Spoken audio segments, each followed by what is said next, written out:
नमस्कार दोस्तों, कैसे हैं आप सब। उम्मीद करती हूँ कि आप सब बहुत बढ़िया होंगे। जैसा कि आप सभी को पता ही है कि हमने हमारी पिछली वीडियो में वर्णों के बारे में बात की थी।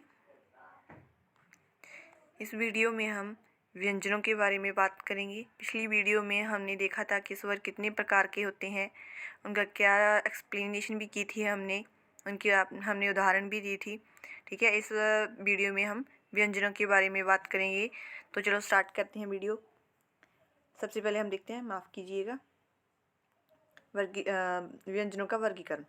व्यंजनों के कितने वर्गीकरण किस आधार पर किया जाता है? 4 आधार पर किया जाता है। ठीक है, सबसे पहले है प्रयत्न के आधार पर, स्थान के आधार पर, स्वर तंत्रीय के आधार पर और प्राण तत्व के आधार पर।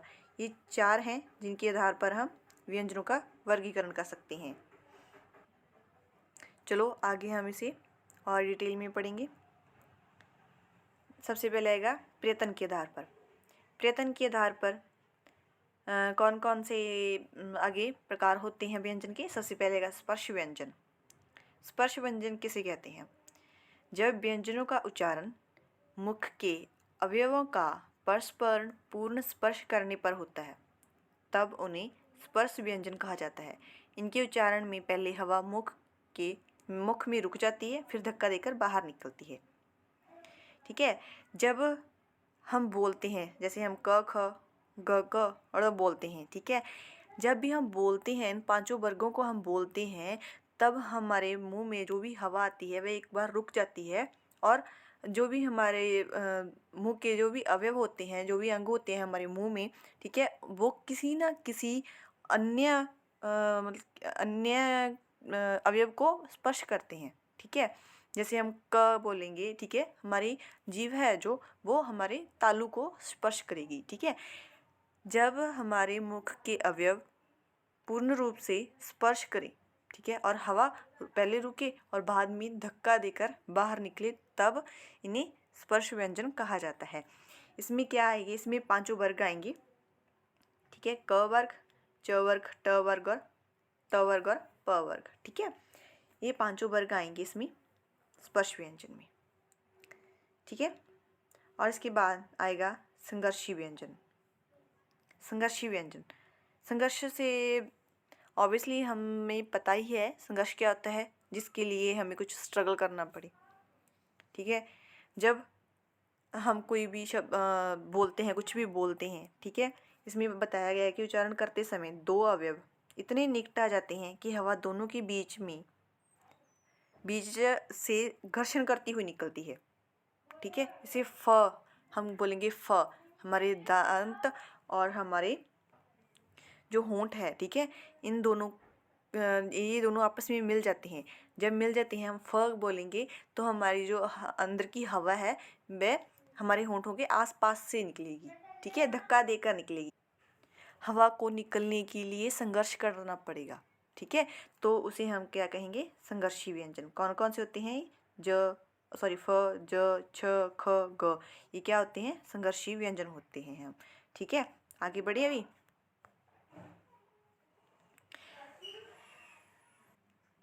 इसके बाद आएगा स्पर्श संघर्षी व्यंजन। ये कौन कौन से होते हैं? इस प्रकार के व्यंजनों के उच्चारण में पहले स्पर्श और बाद में घर्षण होता है। जब हमने पहले पढ़ा था स्पर्श व्यंजन, ठीक है, उसमें सिर्फ हमारी जो अवयव थे वे किसी न किसी स्थान को स्पर्श करके जाते थे। ठीक है, और जो संघर्षी थे, हवा बहुत ही मुश्किल से संघर्ष करने के बाद बाहर निकलती थी। ठीक है, अभी हमारी जो तीसरा हमारा भेद है वह स्पर्श और संघर्ष, दोनों भेदों को जोड़कर बनाया गया है स्पर्श संघर्षी व्यंजन। ठीक है, जैसे हम बोलेंगे च, जब हमारे मुख की हवा है जो वह बहुत रुक कर आई, ठीक है, बहुत ही संघर्ष के बाद बाहर निकले और हमारे अवयव हैं, जो हमारे मुख के अवयव हैं, वह पूर्ण रूप से एक दूसरे से स्पर्श हो, तो उसे हम कहेंगे स्पर्श संघर्षी व्यंजन, जैसे च छ ज। ठीक है, और इसके बाद आएगा नासिकीय व्यंजन। नासिकीय व्यंजन तो हम सभी को पता ही है। नासिकीय व्यंजन क्या होते हैं? जो जब जिनका उच्चारण करते समय जो हमारे मुख की वायु है वह नाक से निकले तो उसे नासिक्य व्यंजन कहते हैं। जो हमारे पांचों वर्गों में, माफ कीजिएगा,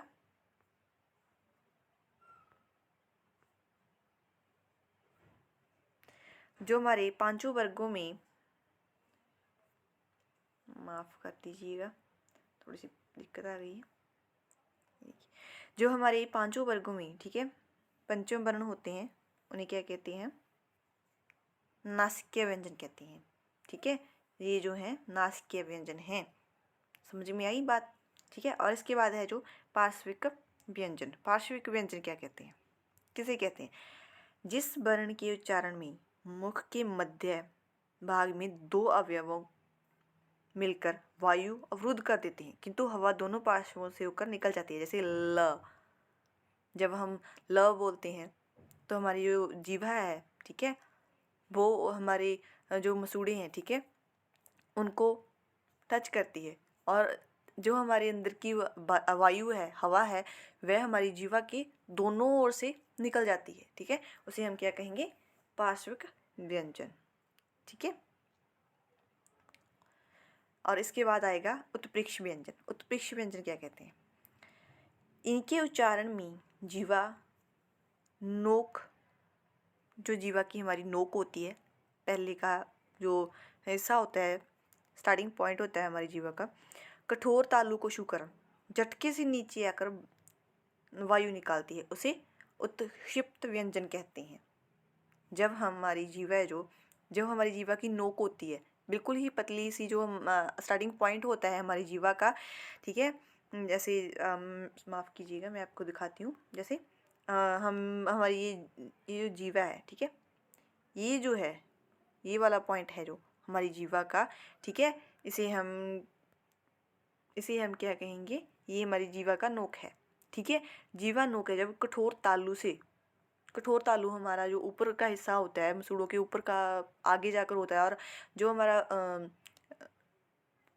कंठ और हमारी जो क्या कहते हैं इसे, कोमल कंठ है और कंठ है, इसके बीच में से और मसूड़ों के बीच में से जो जगह होती है, ठीक है, हमारी जो ऊंची उठी हुई जगह होती है, हमारी जीवा के ऊपर ऊंची उठी हुई जगह होती है, उसे हम कठोर तालु कहते हैं। उसे छूकर झटके से नीचे आकर वायु निकाले, उसे क्या कहते हैं? उत्क्षिप्त व्यंजन कहते हैं। ऐसे ड ड। ओके, इन्हें द्विस्पृष्ट व्यंजन भी कहा जाता है। द्विस्पृष्ट, सॉरी माफ़ कीजिएगा मैं खुद भी उलझ गई इसमें। द्विस्पृष्ट व्यंजन भी कहा जाता है, जो दो बार जीव के दो बार स्पर्श करने से, और ताड़न जात भी कहा जाता है जीव के मूर्धा पर मारने से। ठीक है, इन्हीं उत्क्षिप्त व्यंजन भी कहा जाता है जो ड और ढ है। ठीक है, इन्हें द्विस्पृष्ट व्यंजन भी कहा जाता है और ताड़न जात भी कहा जाता है। ठीक है, और इसके बाद आएगा आपका लुंठित और प्रकंपित व्यंजन। जिन व्यंजनों के उच्चारण में हवा मसूड़े के पास आकर कुछ कंपनता उत्पन्न करती है, उसे क्या कहते हैं? र।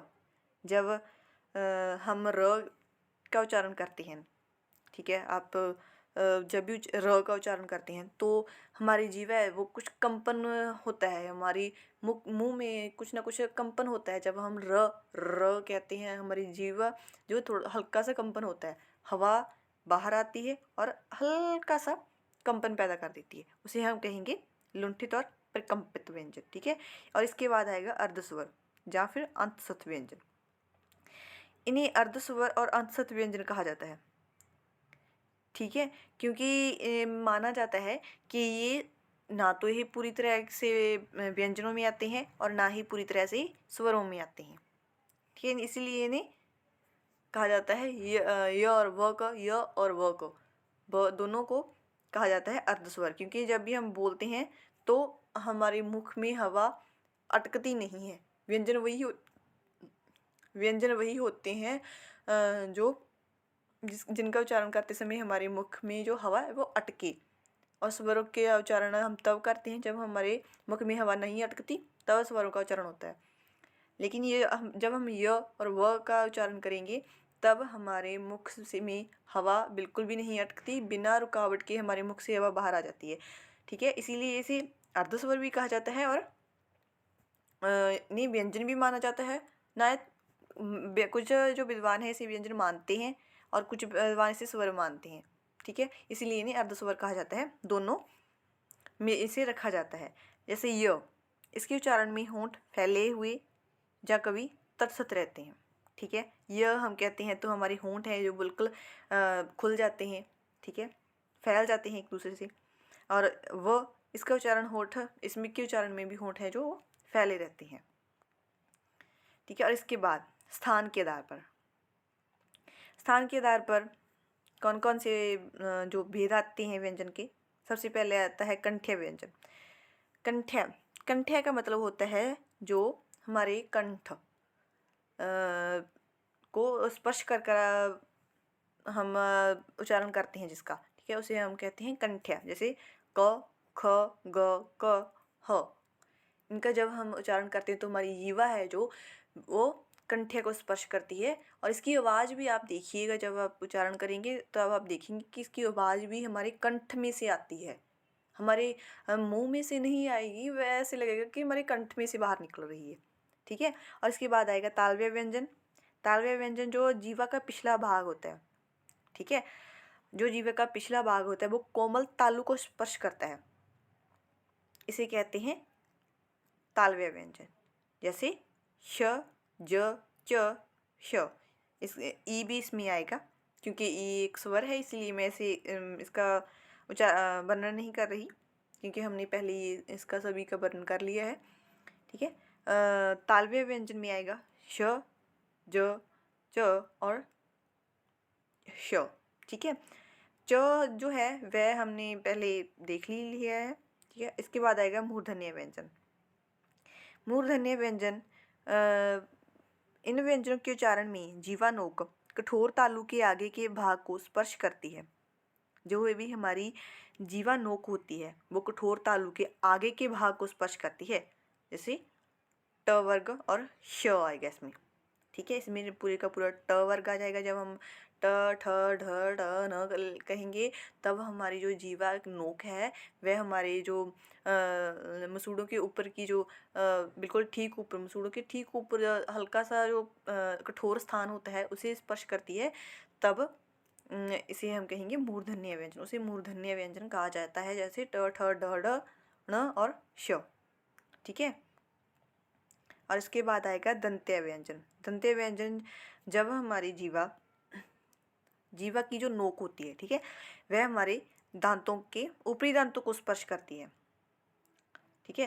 जैसे त, सॉरी यहाँ पे थ डालना था, माफ़ कीजिएगा, त, थ, द, त और स, ठीक है। जब हम त, थ, द, त बोलते हैं तो हमारी जो जीवा है वह जीवा नोक है वह दंतों को, हमारे जो दांत हैं उन्हें स्पर्श करती है, तो इसे हम क्या कहेंगे, इसे हम कहेंगे दंत्य व्यंजन, ठीक है। इसके बाद औष्ठव्य व्यंजन। औष्ठव्य व्यंजन हम किसे कहते हैं, जब दोनों होंठों से उच्चारित होने वाली ध्वनि, ठीक है, दोनों होंठों से प, फ, ब, प, म, ठीक है, म का जो उच्चारण होता है वह भी होंठों से ही होता है, ठीक है।